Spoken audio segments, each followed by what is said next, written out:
Hello everyone, welcome to my YouTube channel English Learning and Chit Chat। हमारी आज की video specially उन students के लिए है जो कुछ तो बाय नेचर कंफ्यूज माइंडेड होते हैं और कुछ हमारी इंग्लिश लैंग्वेज ही काफ़ी है उन्हें मज़ीद कंफ्यूज करने के लिए। जी हाँ, मैं बात कर रही हूँ इंग्लिश के उन वर्ड्स की जिनके स्पेलिंग्स में डिफरेंस होता है लेकिन वो एक जैसी साउंड प्रोड्यूस करते हैं या फिर उनकी साउंड में भी बहुत मामूली सा डिफरेंस होता है।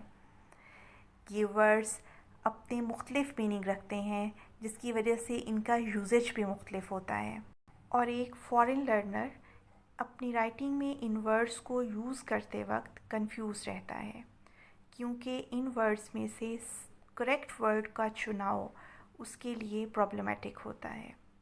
आज की वीडियो में हम इन कंफ्यूजिंग वर्ड्स को उनकी स्पेलिंग्स, साउंड्स, मीनिंग और यूजेज के साथ तफसील से देखेंगे और I am sure after watching this video these confusing words will not be a confusion anymore for you people, क्योंकि आज आप इनकी आवाज़, स्पेलिंग, मानी और सेंटेंसेस में इस्तेमाल से इनके दरमियान फ़र्क करना सीख जाएंगे इंशाल्लाह। In this connection this is the first video, लेकिन इसके बाद भी कंफ्यूजिंग वर्ड्स पे और बहुत सी वीडियोस आएंगी। आपसे कोई वीडियो मिस ना हो जाए उसके लिए आप चैनल को सब्सक्राइब कर लें और बेल आइकन को भी प्रेस कर लें ताकि आपको वीडियोस के नोटिफिकेशंस मिलते रहें। चलें देखते हैं आज के पहले पेयर ऑफ वर्ड्स को, that is affect and effect. Affect A से स्टार्ट होता है, AFFECT, एंड इफ़ेक्ट ई से स्टार्ट होने वाला EFFECT।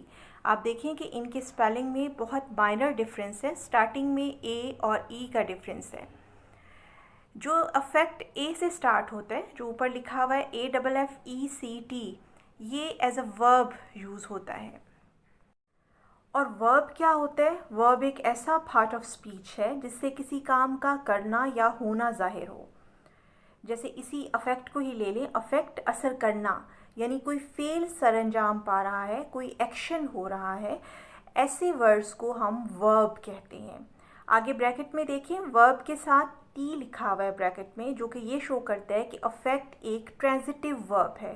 Transitive verb, transitive verb क्या होता है? ट्रांजिटिव वर्ब एक ऐसा वर्ब होता है जिसको अपना एक्शन कंप्लीट करने के लिए या अपनी कंप्लीट सेंस शो करने के लिए एक ऑब्जेक्ट की ज़रूरत पड़ती है। जैसे राइट एक वर्ब है, लिखना। अब अगर हम ये लिखें ही रोट, उसने लिखा, तो हमें नहीं पता कि उसने क्या लिखा। उसने एक स्टोरी, लेटर, ऐसे क्या लिखा, उसने एक वर्ड लिखा, उसने एक सेंटेंस लिखा, यानी हम नहीं जानते कि क्या लिखा गया है। यानी राइट जो है वो एक ट्रांजिटिव वर्ब है क्योंकि उसको अपना एक्शन कंप्लीट करने के लिए एक ऑब्जेक्ट की ज़रूरत पड़ती है। जैसे ही रोट आ लेटर, हमें बताना पड़ेगा आ लेटर, उसने एक ख़त लिखा। और इनट्रांजिटिव वर्ब वो होते हैं जिनको अपना एक्शन कंप्लीट करने के लिए किसी ऑब्जेक्ट की ज़रूरत नहीं पड़ती। जैसे स्माइल, मुस्कुराना एक वर्ब है, लेकिन अगर हम इसको सेंटेंस में यूज़ करें, जैसे ही स्माइल्ड, तो इसके बाद हमें किसी भी ऑब्जेक्ट को लगाने की ज़रूरत नहीं पड़ेगी। सेंटेंस अपनी मुकम्मल मीनिंग दे रहा है। ही स्माइल्ड, वो मुस्कुराया। इसी तरह से ही लाफ्ड, वो हंसा। तो वो वाले वर्ब्स जिनको अपना एक्शन कंप्लीट करने के लिए किसी ऑब्जेक्ट की ज़रूरत पड़ती है, दे आर कॉल्ड ट्रांजिटिव। और वो वाले वर्ड्स जिनको अपना एक्शन कंप्लीट करने के लिए किसी वर्ब की ऑब्जेक्ट की ज़रूरत नहीं पड़ती, they are called intransitive verb. Affect एक ट्रांजिटिव वर्ब है। अफेक्ट के उर्दू में मीनिंग है असर करना, मुतासिर करना। यूके में अफेक्ट की प्रोनाउंसिएशन अफेक्ट एंड यूएस में भी अफेक्ट ही है, यानी ब्रिटिश और अमेरिकन दोनों प्रोनाउंसिएशंस एक जैसी हैं। अब इस पेयर ऑफ वर्ड्स में जो दूसरा वर्ड है, डेट इज़ इफ़ेक्ट, ई से स्टार्ट होने वाला, EFFECT। इफ़ेक्ट ये एक नाउन के तौर पर यूज़ होता है ज़्यादातर, लेकिन कभी कभार इसको native speakers as a verb भी यूज़ कर लेते हैं, लेकिन हम चूँकि अभी इन वर्ड्स को इनिशियली सीख रहे हैं, इसलिए हमें यही अपने जहन में रखना है कि इफ़ेक्ट ई से जो स्टार्ट होता है वो एज अ नाउन यूज़ होता है। आगे ब्रैकेट में लिखा हुआ है काउंटेबल एंड अनकाउंटेबल, यानी सी एंड यू लिखा हुआ है, जो काउंटेबल और अनकाउंटेबल को शो करते हैं। यानी अफेक्ट काउंटेबल और अनकाउंटेबल दोनों तरह से दोनों नाउन के तौर पर यूज़ होता है। इसको शुमार भी किया जा सकता है और ये अनकाउंटेबल के तौर पर भी यूज़ हो सकता है।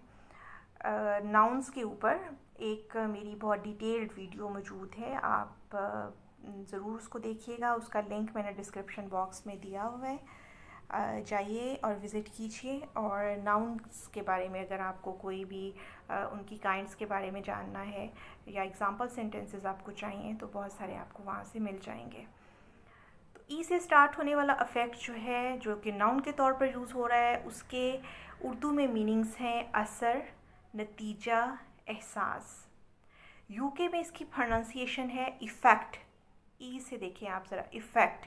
और यूएस में इसकी प्रोनाउंसिएशन अफेक्ट ही है, जो कि ऊपर हम पढ़ के आए हैं, जो वर्ब के तौर पे अफेक्ट यूज़ होता है। यानी यूएस में अफेक्ट और इफ़ेक्ट दोनों की एक ही प्रोनाउंसिएशन है, जबकि यूके में अफेक्ट और इफ़ेक्ट की प्रोनाउंसिएशन में डिफरेंस है। अब हम इनके इंग्लिश में मीनिंग्स देखते हैं। अफेक्ट ए से स्टार्ट होने वाला, जो कि वर्ब के तौर पर यूज़ होता है। अगर एक ही वर्ड में हम इसका मीनिंग बताना चाहें तो डैट इज़ टू इन्फ्लुएंस, असर करना। To have an influence on someone or something, किसी शख्स या किसी चीज़ पर असर करना। या फिर to cause a change in someone or something, किसी शख्स या चीज़ में कोई तब्दीली लेकर आना। यानी किसी शख्स या चीज़ पर इस तरह से असर करना कि उसमें तब्दीली वाक़या हो जाए। और जो ई से इफ़ेक्ट स्टार्ट होता है, जो नाउन के तौर पर यूज़ होता है, उसका अगर एक ही वर्ड में हम मीनिंग बताना चाहें तो डैट इज़ रिज़ल्ट, कॉन्सिक्वेंस। ठीक है। टू इस इफ़ेक्ट को जो ई से स्टार्ट हो रहा है, इसका meaning the result of a particular influence, किसी ख़ास इन्फ्लुएंस के बाद जो नतीजा निकलता है, यानी किसी को इन्फ्लुएंस करने के बाद जो नतीजा निकलता है, डैट इज़ इफ़ेक्ट। ई से स्टार्ट होगा ये। अब हम इन अफेक्ट और इफ़ेक्ट को कुछ सेंटेंसेस में यूज़ करते हैं ताकि हमें इनका डिफरेंस और अच्छे से वाज़ेह हो जाए। ए से स्टार्ट होने वाला affect, the building was badly affected by the fire. Second example देखिए, it is a disease that affects mainly older people. ये एक बीमारी है जो ज़्यादातर बूढ़े लोगों को अफेक्ट करती है, यानी मुतासिर करती है। तो इस एग्ज़ाम्पल में भी और इससे पहले एग्ज़ाम्पल में भी अफेक्ट एक वर्ब के तौर पर यूज़ हुआ है। अब हम ई से जो अफेक्ट है उसकी एग्ज़ाम्पल्स देख लेते हैं। I tried taking tablets for the headache but they did not have any effect. मैंने सर दर्द के लिए टैबलेट्स, गोलियां लेने की कोशिश की, लेकिन उन्होंने कोई असर ना किया। असर, असर, यहाँ पे जो इफ़ेक्ट है वो एज अ नाउन यूज़ हुआ है। I think I am suffering from the effects of too little sleep. बहुत कम सोने की वजह से मैं नताइज को भुगत रहा हूँ। तो यहाँ पे भी नताइज, इफ़ेक्ट्स जो है वो नतीजे को की सेंस में यूज़ हुआ है as a noun. Her tears were purely for effect, उसके आंसू खालिसतन असर के लिए थे, मतलब एहसास पैदा करने के लिए थे। तो यहाँ पर भी इफ़ेक्ट जो है वो एज अ नाउन यूज़ हुआ है। अब हम कुछ सिनोनिम्स देखते हैं अफेक्ट के। सिनोनिम्स होता है वर्ड्स सिमिलर इन मीनिंग, यानी मुतरादिफ अल्फाज या हम मानी अल्फाज, ऐसे अल्फाज जो मानी में अफेक्ट के मानी से मिलते जुलते होंगे।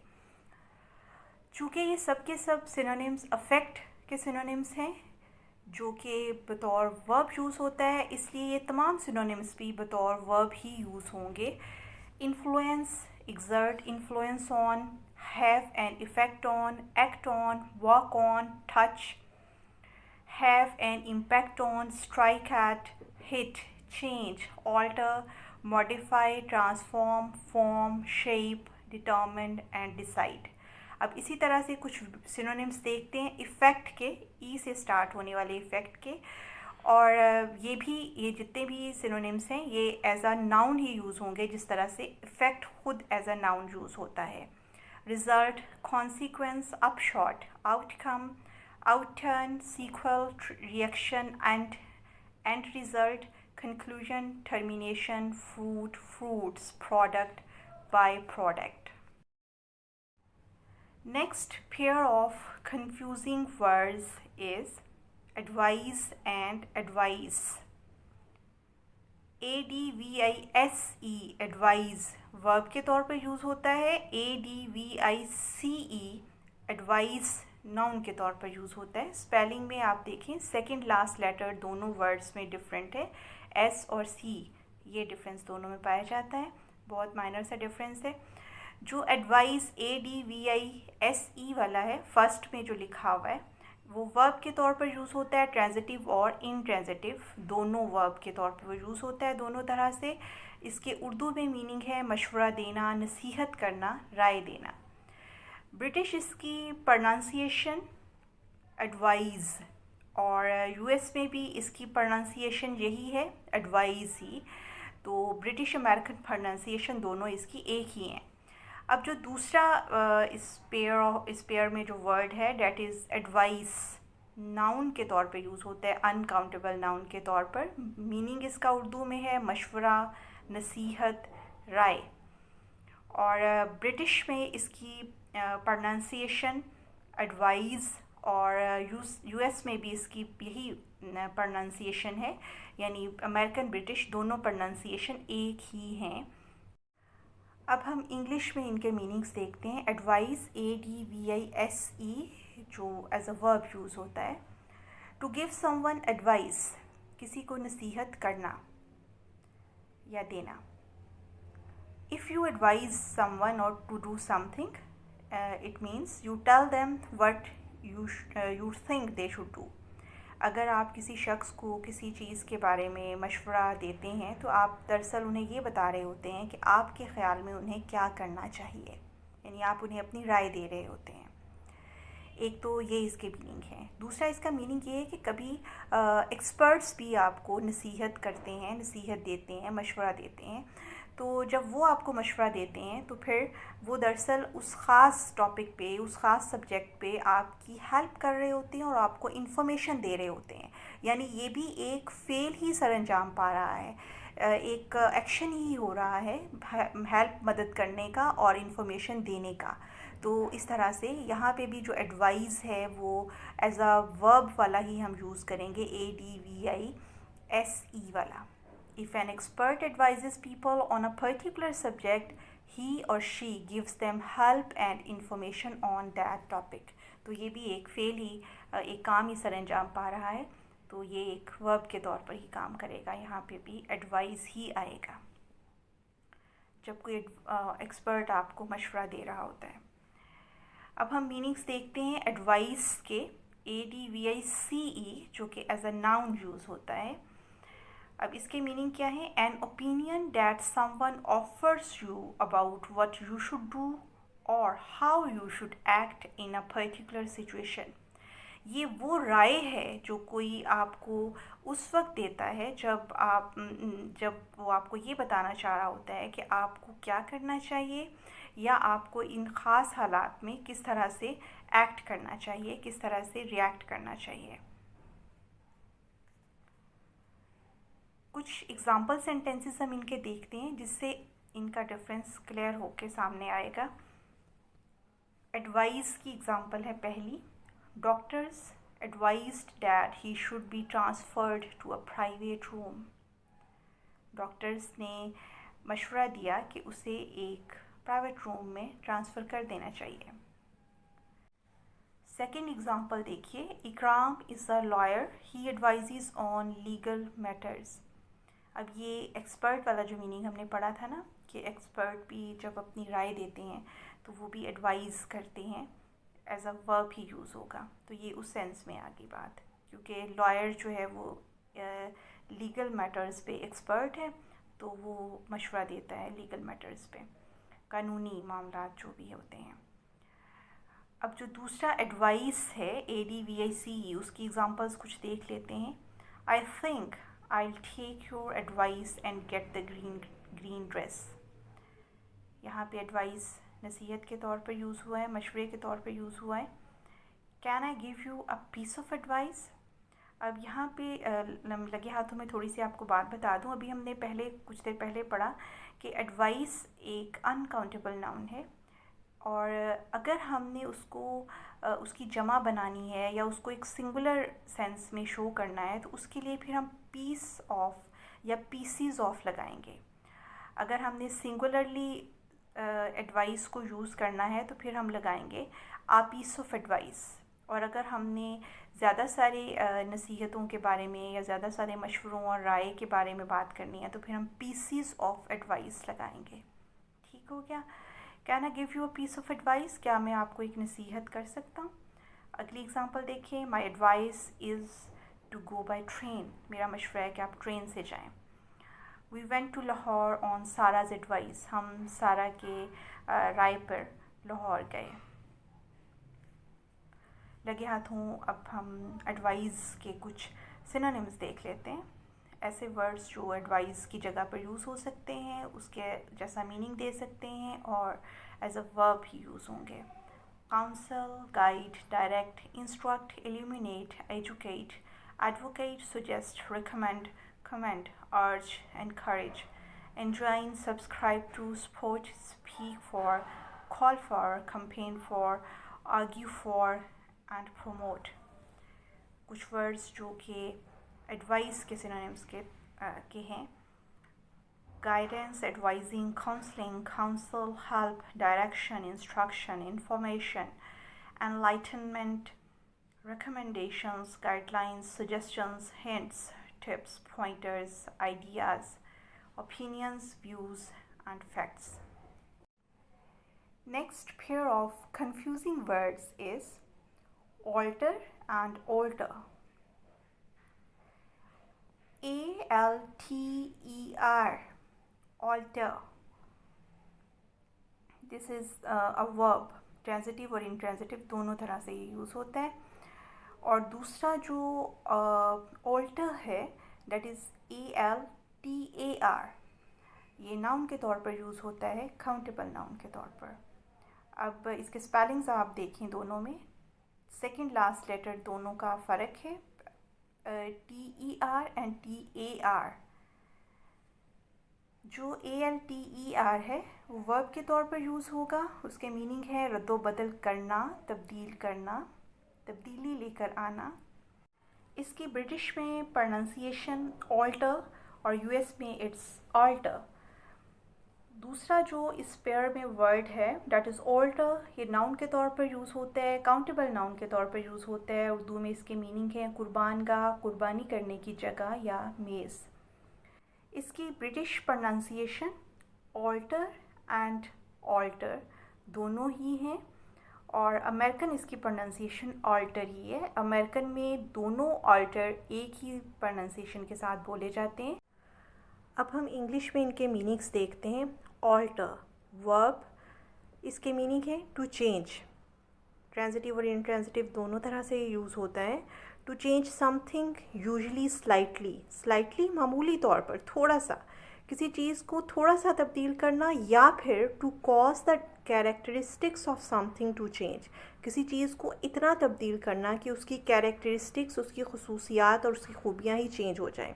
जैसे मैं कहूँ कि पानी जब फ्रीज़ हो जाता है तो आइस बन जाता है, और जब आइस मेल्ट होती है तो दोबारा से पानी बन जाता है, यानी सॉलिड फॉर्म से लिक्विड, पहले लिक्विड से सॉलिड, फिर सॉलिड से लिक्विड। तो ये इस तरह उसकी कैरेक्टरिस्टिक्स ही चेंज हो गई। तो ऑल्टर दोनों तरह से यूज़ होता है, किसी चीज़ में मामूली सी चेंज लेकर आना और किसी चीज़ की कैरेक्टरिस्टिक्स को ही बदल के रख देना। इसके अलावा ट्रांजिटिव वर्ब के तौर पर ये यूज़ होता है to change the size of clothes so that they fit better. ये कपड़ों के साइज़ को इस तरह से चेंज करना कि वो आपको फिट बैठें, या रेडीमेड कपड़ों के लिए, रेडी टू वेयर जो हैं उनके लिए अक्सर ये टर्म यूज़ हो रही होती है कि ऑल्ट्रेशन करनी है या करवानी है मैंने अपने क्लोथ्स की, तो वो यही होता है कि उनको इस तरह से चेंज कर देना कि वो फिट बैठें, आपके साइज़ के मुताबिक हो जाएं। सेकंड वर्ड जो ऑल्टर या ऑल्टर है वो एज अ नाउन यूज़ होता है। इसका पहला मीनिंग ये है कि अ हॉली टेबल इन अ चर्च और टेम्पल, किसी मंदिर या गिरजाघर में एक मुक़द्दस मेज़, या फिर a raised place or structure where sacrifices are offered and religious rites are performed. एक ऐसा या रेज प्लेस मीन्स चबूतरा, एक थड़ा सा बना होना और एक ऐसा स्ट्रक्चर बना होना जो आम जगह से थोड़ा बुलंद हो, एक ऐसा प्लेटफॉर्म जहाँ पर कुर्बानियाँ की जाती हैं, सेक्रीफाइसेस की जाती हैं और रिलीजियस राइट्स को परफॉर्म किया जाता है। चूँकि वो एक चबूतरा सा बना होता है तो उस पर मुख्तलिफ़ किस्म की रिलीजियस राइट्स जो हैं, मजहबी रसूमात भी उसी के ऊपर ही परफॉर्म की जाती हैं। चर्चेस या टेम्पल्स में ये ऐसे चबूतरे या थड़े मौजूद होते हैं जिनको हम ऑल्टर कहते हैं, या ऑल्टर भी इसकी प्रोनाउंसिएशन है, दोनों वैलिड है। कुछ एग्जांपल सेंटेंसेस देख लेते हैं। ऑल्टर जो एज अ वर्ब यूज़ होता है। First example, we have had to alter some of our plans, हमें अपने कुछ मंसूबों को तब्दील करना पड़ा। यहाँ पे मैं आपको बता दूँ, हैड टू एक एक्सप्रेशन है, had to, has to, have to, ये हम उस वक्त यूज़ करते हैं जब हमें कोई काम बखुशी या मजबूरन करना पड़े। उसे स्कूल जाना पड़ा, he had to go to school. उसे अपना मंसूबा तब्दील करना पड़ा, he had to alter his plan. यानी जो कोई काम आपको मजबूरी या खुशी से करना पड़े उसके लिए हम हैज़ टू, हैव टू या हैड टू लगाते हैं। Second example is, giving up our car has radically altered our lifestyle. अपनी कार के इस्तेमाल को तर्क कर देने से हमारी लाइफ स्टाइल में, हमारी ज़िंदगियों में काफ़ी तब्दीली आई। I took the coat back to the shop to have it altered. मैं कोट को दोबारा दुकान पर ले गया ताकि उसको अल्टर करवाया जा सके। जैसे मैंने भी आपसे कहा कि अल्टर कपड़ों के साइज़ को चेंज करने के मीनिंग में भी यूज़ होता है। Let's see some examples of altar या ऑल्टर, जिसका मतलब है कुर्बानगाह, जो एज अ नाउन यूज़ होता है। The Buddha is not a god but the place teems with statues and altars to him. Buddha एक गॉड नहीं है, देवता नहीं है, लेकिन ये जगह उसके स्टैचूज़ और उसके लिए कुर्बानगाहों से भरी हुई है। टीम्स विद होता है भरे होना, किसी चीज़ का भरा होना। Sacrificial altars have been rebuild, कुर्बानी के लिए जो ऑल्टर्स हैं या जगहें या चबूतरे दोबारा से बना दिए गए हैं। अब हम कुछ सिनोनिम्स देखते हैं ऑल्टर के लिए यूज़ होने वाले, जो कि एज अ वर्ब यूज़ होंगे। Make different, make alterations to, adjust, adopt, amend, modify, convert, revise, reform, reshape, refashion, redesign, restyle, rework, remake, remold, redo, reconstruct, reorganize, reorder, transfigure, transmute, customize, tailor, change, become different, turn, convert, vary, transform and improve। कुछ words alter के लिए या alter के लिए जो कि कुर्बानगाह के तौर पर यूज़ होता है as a noun. Church table, pedestal, bench, dais, platform, slab, stand, table, church table. Next pair of confusing words is accept and accept. Accept, A-C-C-E-P-T, accept is a verb and it is used both as a transitive and intransitive verb. Urdu में इसके meaning लेना, पसंद करना, कबूल करना, राज़ी होना, मानना, तस्लीम करना। ब्रिटिश इसकी प्रोनाउंसिएशन accept और US में भी इसकी प्रोनाउंसिएशन यही है, accept। दूसरा जो इस पेयर में वर्ड है that is except, EXCEPT, spelling में यही डिफरेंस है। पहला एक्सेप्ट ACCEPT और दूसरे में EXCEPT। ये एज अ प्रपोजिशन और कंजंक्शन दोनों तरह से यूज़ होता है एक्सेप्ट। कंजंक्शन के तौर पे जब हम इसको यूज़ करते हैं तो इसके मीनिंग है मगर, बजुज़, इला और प्रपोजिशन के तौर पे जब हम इसको यूज़ करते हैं तो इसके मीनिंग छोड़कर, बिना, निकाल के, सिवा, कतई नज़र, इंतखाब करना, छांट देना, शुमार से किसी चीज़ को अलहदा कर देना, मुस्तस्ना करार दे देना। और इसकी अगर प्रोनाउंसिएशन को देखते हैं तो ब्रिटिश और अमेरिकन दोनों प्रोनाउंसिएशन एक ही है, एक्सेप्ट। इंग्लिश में मीनिंग्स देखते हैं। एक्सेप्ट वर्ब के तौर पे यूज़ होता है टेक की सेंस में, लेना की सेंस में, as a transitive verb. To agree to take something, किसी चीज़ को लेने के लिए मुत्तफिक होना, रजामंद होना। ट्रांजिटिव और इंट्रांजिटिव ये दोनों तरह से यूज़ होता है जब हम इसको यूज़ करते हैं टू से येस टू एन ऑफ़र और इन्विटेशन, किसी दावतनामे या पेशकश को कबूल करने के लिए। एक्सेप्ट वर्ब यूज़ होता है अप्रूव के मीनिंग में भी, तस्लीम कर लेना। ट्रांजिटिव वर्ब के तौर पे ये यूज़ होगा to consider someone or something as satisfactory, ठीक है, किसी को अप्रूव कर लेना, किसी को तस्लीम कर लेना। आगे है एक्सेप्ट वर्ब को बिलीव की सेंस में भी यूज़ किया जाता है, यानी यकीन रखना, मानना, ठीक है। To believe that something is true, ये यकीन रखना कि कोई चीज़ जो है वो ट्रू है, सच है। अब हम मीनिंग्स देखते हैं एक्सेप्ट के। नॉट इंक्लूडिंग बट नॉट, ठीक है, यानी इसका एक मीनिंग तो ये हो गया कि शामिल ना होना, बट नॉट नहीं मगर। आगे है एक्सेप्ट वर्ब के तौर पर भी कभी कभार यूज़ होता है, ट्रांजिटिव वर्ब के तौर पर भी, ये भी आप देख लें। इससे पहले हमने देखा कि वर्ब ये जो एक्सेप्ट है ये कंजंक्शन के तौर पर यूज़ होता है। कंजंक्शन होता है किसी दो चीज़ों को मिला देना, दो वर्ड्स, फ्रेजेस, क्लॉजेज, सेंटेंसेस को मिलाना, डैट इज़ जो वर्ड्स ये काम करते हैं मिलाने का, दे आर कॉल्ड कंजंक्शंस। और इसके अलावा हमने ये पढ़ा था कि एक्सेप्ट जो है वो एज अ प्रपोजिशन भी यूज़ होता है, हरफ जार के तौर पर भी। और अब हम ये देख रहे हैं कि एक्सेप्ट एज अ वर्ब भी यूज़ होता है। और एज अ वर्ब जब ये यूज़ होता है तो उसका मीनिंग क्या होगा? To not include someone or something, किसी चीज़ या शख्स को शामिल ना करना। बी एक्सेप्टेड फ्रॉम समथिंग, यानी किसी चीज़ से मुस्तस्ना हो जाना या इस्तिस्ना कर लेना किसी चीज़ से। अब हम कुछ एग्जाम्पल सेंटेंसेस देखते हैं एक्सेप्ट वर्ब के। I have just accepted an invitation to the opening night party. The police refused to accept her version of the story. ये जो हमने believe की सेंस में देखा था ना अभी, कि ये मानने की, यकीन करने की सेंस में भी हम इसको यूज़ करते हैं, तो ये उसी सेंस में यहाँ पे सेंटेंस में यूज़ हुआ है। The manuscript was accepted for publication last week, और ये approve की सेंस में यहाँ पे accept यूज़ हुआ है कि ये manuscript जो मुसव्वदा है उसको पब्लिकेशन के लिए पिछले हफ्ते मंजूर कर लिया गया। I accept full responsibility for the failure of the plan, यहाँ पे भी कबूल कर लेने की, मैं कबूल करता हूँ पूरी ज़िम्मेदारी के इस प्लान में की जो फेलियर हुई है वो मेरी वजह से हुई है। तो इस तरह से ये मुख्तलिफ जो तौर पर एक्सेप्ट यूज़ होता है एज अ वर्ब, उसको हमने सेंटेंसेस में यूज़ करके भी देख लिया है।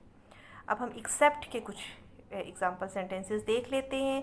The museum is open daily except Mondays को निकाल के पूरा हफ्ता ही म्यूज़ियम खुला होता है। It's cool and quite everywhere except in the kitchen के अलावा हर जगह कूल एंड क्वाइट है, ठंडी और पुरसकून। The twins look exactly alike except that one is slightly taller. Materials used in forming are accepted, यहाँ पे ये एज अ वर्ब यूज़ हुआ है, are accepted from sales and use tax. Forming के लिए जो मटीरियल इस्तेमाल होते हैं वो सेल्स एंड यूज टैक्स से मुस्तस्ना करार दिए गए हैं, तो यहाँ पे ये except as a verb use हुआ है। कुछ सिनोनिम्स देखते हैं एक्सेप्ट के। Agree to, get, gain, obtain, acquire, take on, take up, undertake, tackle, shoulder, bear, assume, manage, take responsibility for, say yes to, welcome, greet, let in, receive and embrace. अब इसी तरह से कुछ synonyms हैं except के, excluding, not including, excepting, omitting, leaving out, not counting, but, beside, barring, bar, other then, exclusive of, save, saving, apart from, aside from, with the exception of, with the omission of, with the exclusion of. और जब हम इसको as a verb use करते हैं तो फिर क्या synonyms हो सकते हैं? Exclude, omit, leave out, rule out, count out, disregard, pass over, bar. Last but not least, next pair of words is adopt and adapt. Adopt, ADOPT, ये as a verb use होता है transitive और intransitive दोनों तरह से। उर्दू में इसके meanings हैं अपना करना, मानना, इख्तियार करना, मंजूर करना, तस्लीम करना, गोद लेना, ले पालिक करना। UK में इसकी प्रोनाउंसिएशन अडॉप्ट और US में इसकी प्रोनाउंसिएशन अडॉप्ट। ये थोड़ा सा डिफरेंस है दोनों प्रोनाउंसिएशन में, ब्रिटिश और अमेरिकन में, और से देखिएगा।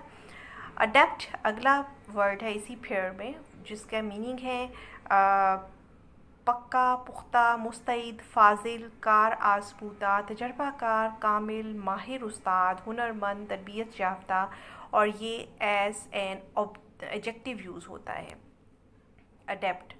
और UK में इसकी प्रोनाउंसिएशन अडेप्ट और US में भी इसकी प्रोनाउंसिएशन अडेप्ट ही है, यानी ब्रिटिश और अमेरिकन एक ही प्रोनाउंसिएशन है।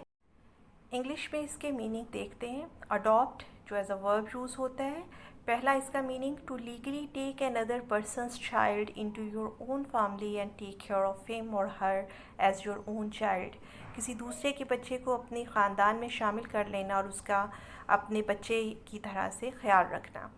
सेकेंड इसका मीनिंग है to accept or start to use something new, किसी नई चीज़ को एक्सेप्ट कर लेना और उसका इस्तेमाल करना शुरू कर देना। और इसका तीसरा मीनिंग है to start behaving in a particular way especially by choice, अपनी मर्ज़ी से किसी ख़ास तरीके से बिहेव करना स्टार्ट कर देना, यानी एक ख़ास किस्म की बिहेवियर को अडॉप्ट कर लेना, इख्तियार कर लेना। अडेप्ट के मीनिंग देखते हैं। Having a natural ability to do something that needs skill, कुदरती या फितरी काबिलियत का पाया जाना ऐसे काम को करने के लिए जिसके लिए महारत की ज़रूरत हो।